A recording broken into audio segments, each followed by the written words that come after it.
Assalamualaikum warahmatullahi wabarakatuh. Bismillah walhamdulillah wassalatu wassalam ala rasulillah Sayyidina Muhammad ibn Abdullah wa ala alihi wa sahbihi wa mawala la hawla wa la quwata illa billah. Alhamdulillah, pemirsa dimanapun berada, penonton dari channel YouTube kami, mudah-mudahan Allah subhanahu wa ta'ala selalu melimpahkan hidayah rahmatnya kepada kita semua, amin ya rabbal alamin. Pada kali ini kami ingin mengangkat satu tema yang cukup penting untuk menyadarkan kepada kita, wabil khusus kepada mereka para pemimpin-pemimpin, bahwasanya di dalam kitab At-Tibrul Masbuk fi Nasihatil Muluk, yaitu karangan Al-Imam Al-Ghazali, di situ dikatakan bahwasanya 4 kesuksesan Rasulullah Shallallahu Alaihi Wasallam dalam memimpin. Tentu dalam hadis Nabi mengingatkan kepada kita, kullukum ra'in, setiap kalian adalah pemimpin. Minimal kita memimpin keluarga dan diri kita sendiri, apalagi memimpin rakyat, memimpin suatu komunitas. Nah, di sini kita perlu belajar mengkaji apa sih konsep kepemimpinan yang diajarkan atau yang diteladankan oleh Rasulullah Shallallahu Alaihi Wasallam. Kalau kata Imam Al-Ghazali dalam kitabnya At-Tibrul Masbuk fi Nasihatil Muluk, Rasulullah Shallallahu Alaihi Wasallam seorang pemimpin yang memimpin dengan basis keadilan. Rasulullah Shallallahu Alaihi Wasallam yaitu mempunyai sifat kepemimpinan yang dimana kepemimpinan tersebut berbasis keadilan. Kita lihat bagaimana Rasulullah Shallallahu Alaihi Wasallam seorang pemimpin yang betul-betul menerapkan keadilan. Bahkan kalau kita lihat sejarah, bagaimana di dalam piagam Madinah ketika Nabi hijrah dari kota Mekah ke Madinah, Nabi melakukan yaitu perjanjian yang kita kenal dengan piagam Madinah, suatu perjanjian ikatan antara kaum muslimin dengan muslimin, artinya dengan kaum muhajirin dengan ansor, dan perjanjian antara kaum muslimin dengan orang-orang Yahudi yang berada di Madinah. Sebelum orang berbicara masalah hak asasi manusia, sebelum orang mengenal tahu arti keadilan, ini sudah dicontohkan oleh Rasulullah Shallallahu Alaihi Wasallam. Bagaimana di dalam piagam Madinah di situ dikatakan bahwasanya sesama kaum muslimin, artinya baik ansor maupun muhajirin, itu semuanya sama, tidak memandang suku, tidak memandang bangsa, kulit dan sebagainya. Harus punya yaitu kesadaran saling tolong menolong. Semua sama di mata Allah subhanahu wa ta'ala. Lalu poin yang kedua dari piagam Madinah, bagaimana perjanjian ikatan antara Rasulullah SAW dengan orang-orang Yahudi. Di situ ada 3 poin. Bahwasanya antara kaum muslimin dengan orang Yahudi harus saling tolong menolong. Harus saling tolong menolong manakala ancaman dari luar yang dikenakan oleh salah satu komunitas maupun Yahudi kaum muslimin, maka mereka harus saling tolong menolong. Kedua, di situ Rasulullah SAW yaitu menuangkan poin bahwasanya harus saling menghargai sesama antar umat beragama. Luar biasa, nggak boleh caci maki, nggak boleh saling menghina. Dan yang poin ketiga, Rasulullah SAW menuangkan dalam piagam Madinah bahwasanya harus saling yaitu diberikan kebebasan dalam beragama, tidak boleh memaksakan orang lain untuk ikut dalam agamanya. Inilah sosok keadilan Nabi Muhammad SAW yang dimana PBB, Perserikatan Bangsa-Bangsa, belum mengenal hak asasi manusia, sudah dicontohkan oleh Rasulullah SAW. Kita lihat lagi bagaimana keadilan Nabi Muhammad SAW dalam suatu kepemimpinannya. Ketika ada seorang Bani Makhzum, yaitu suatu suku dari suku Quraisy yang terhormat, seorang perempuan yang mencuri. Lalu ada segolongan orang meminta bantuan kepada sahabat Nabi Usama bin Zaid. Usama bin Zaid ini sahabat Nabi sekaligus cucu angkat Rasulullah SAW. Orang-orang Bani Makhzum datang kepada Usama, ya Usama, tolong katakan kepada Rasulullah agar yaitu perempuan kami dari Bani Makhzum, silakan hukum. Tapi kami tolong minta jangan dipotong tangannya, karena Bani Makhzum ini mencuri, yaitu seorang wanitanya. Terus Usama bin Zaid dilobi. Nah, karena mereka tahu Usama bin Zaid ini memiliki kedudukan yang khusus di sisi Rasulullah SAW. Ketika itu Usama datang menghadap Nabi Muhammad SAW. disambut sama Nabi dengan muka ceria karena Nabi sangat cinta kepada Usama bin Zaid.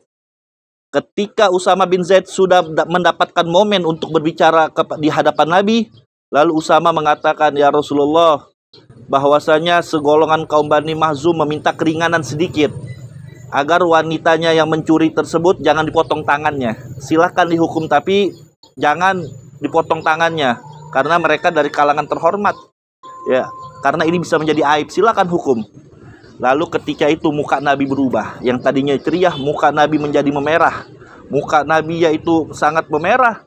Ya, dan Nabi mengatakan, "Ya Usama, ketahuilah Allah Subhanahu wa Ta'ala menghancurkan umat-umat terdahulu gara-gara peristiwa perkara seperti ini.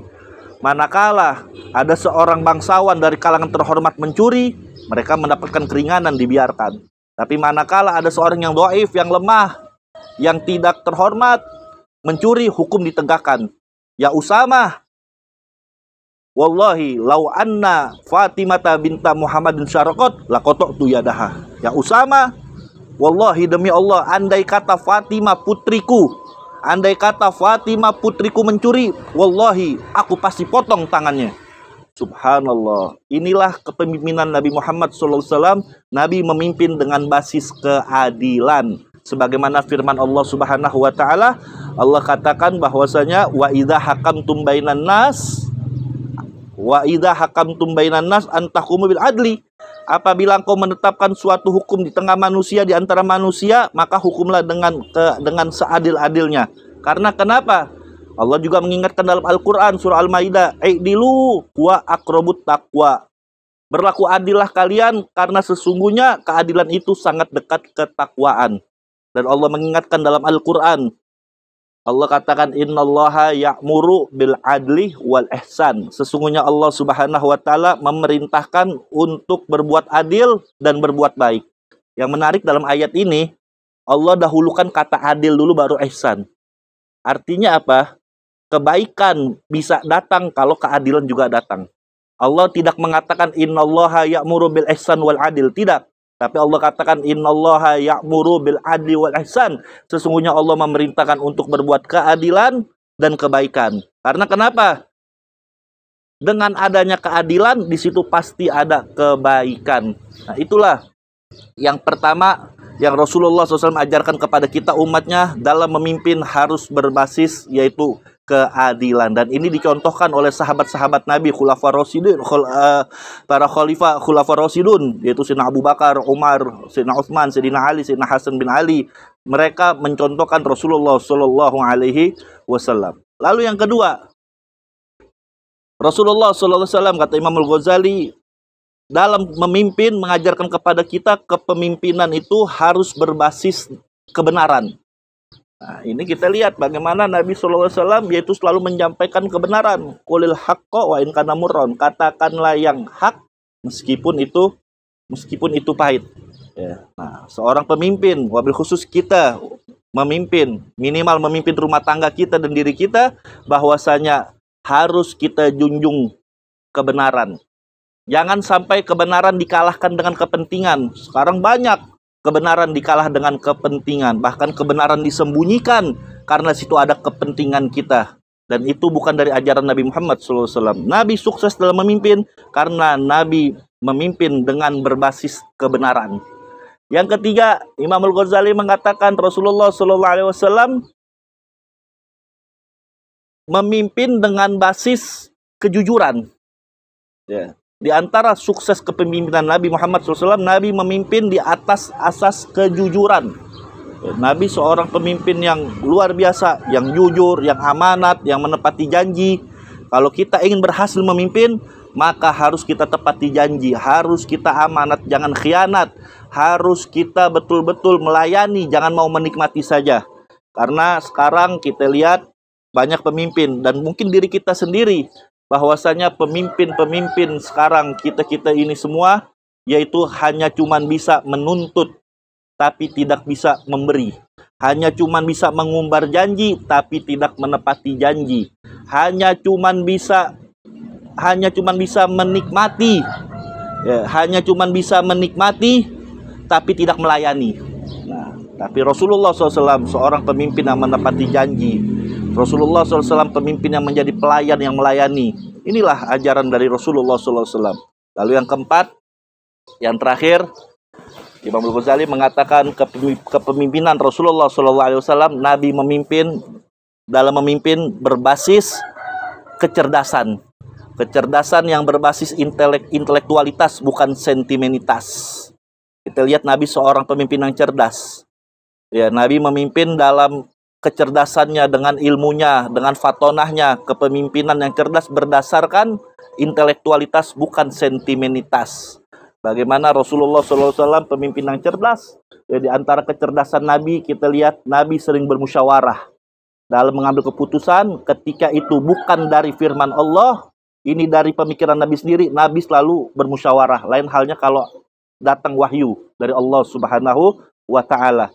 Dan kita lihat kecerdasan Nabi ketika Nabi Muhammad SAW yaitu hijrah dari kota Mekah ke Madinah. Yang pertama kali Nabi lakukan mempersaudarakan antara kaum muhajirin dengan kaum ansor. Karena kenapa? Islam nggak mungkin bisa jaya kalau tidak ada persatuan. Nabi tanamkan persatuan antara kaum muhajirin dengan kaum ansor. Lalu ketika itu Nabi Muhammad SAW membangun masjid, menjadikan masjid sebagai basis perjuangan. Masjid tidak hanya sebagai tempat sholat, zikir, ibadah, tapi masjid dijadikan madrasah. Masjid dijadikan yaitu tempat menuntut ilmu. Masjid dijadikan tempat untuk bermusyawarah, mengatur siasah dan sebagainya. Itulah kecerdasan Nabi Muhammad SAW. Dan Nabi di antara kecerdasannya, Nabi tahu betul kapan harus melangkah maju, kapan harus mundur, kapan harus defensif, kapan harus ofensif. Inilah kecerdasan Nabi Muhammad SAW. Ahibal kiram, sebelum kami akhiri, ada satu yang Allah puji dari kepemimpinan Nabi Muhammad SAW. Allah katakan dalam Al-Quran surah At-Taubah ayat 128. Nabi seorang pemimpin yang Allah kasih tahu, laqad ja'akum rasulun min anfusikum. Sungguh telah datang seorang rasul di tengah-tengah kalian dari jenis kalian sendiri, dari jenis manusia. Azizun alaihi ma'anittum. Nah, ini yang luar biasa yang saya garis bawahi. Azizun alaihi ma'anittum. Allah sifatkan Nabi yaitu seorang yang betul-betul peduli. Ya, Nabi terasa berat. Ya, Nabi terasa berat, terbebani manakala orang-orang terbebani. Azizun alaihi ma'anittum. Berat dirasakan oleh Nabi dalam penderitaan orang lain. Ini artinya apa? Nabi peka terhadap yang dipimpinnya. Nabi peka terhadap lingkungannya. Ini mengajarkan kepada kita, Nabi selalu berempati, selalu bersimpati, selalu betul-betul yaitu mengajarkan saling tolong-menolong. Manakala kita memiliki beban, manakala kita memiliki kesulitan, maka Nabi mengajarkan kepada kita harus saling tolong-menolong. Itulah maknanya azizun alaihi ma'anitum. Lalu harisun alaikum, kata Allah tuh. Harisun Ya, alaikum, membuktikan Nabi diri selalu bahwasanya menginginkan kami nggak mau dikotak-kotakan kami, walaupun keturunan Arab, tapi agar kami cinta harisun Indonesia, alaikum, kami adalah ya, agar bangsa kalian ini Indonesia. selalu dalam keadaan aman dan sentosa. Artinya apa? Nabi SAW sebagai pemimpin selalu melayani, selalu mengayomi, selalu melayani agar semua masyarakat merasa aman, agar masyarakat itu merasa aman sentosa. Maka dari itu yang tadi kami sebutkan, bagaimana supaya aman, bagaimana supaya sentosa, Nabi terapkan yaitu keadilan, kebenaran dan kejujuran. Itulah makna harisun alaikum. Dan Allah katakan bahwasanya Allah tutup ayat ini dengan luar biasa, Raufur Rahim. Nabi memiliki ulas asih kasih sayang, Artinya apa? Nabi Muhammad SAW memimpin yaitu dengan rasa ulas asih, dengan rasa kasih sayang. Nabi tidak otoriter, Nabi tidak yaitu menzolimi orang lain. Kepada siapapun Nabi kasih sayang. Bahkan di antara kasih sayang Nabi diceritakan sama para sahabat, kalau kita sedang duduk bersama Nabi Muhammad SAW, kita mengira bahwasanya kita yang paling dicintai oleh Nabi Muhammad SAW. Itulah pemimpin Raufur Rahim.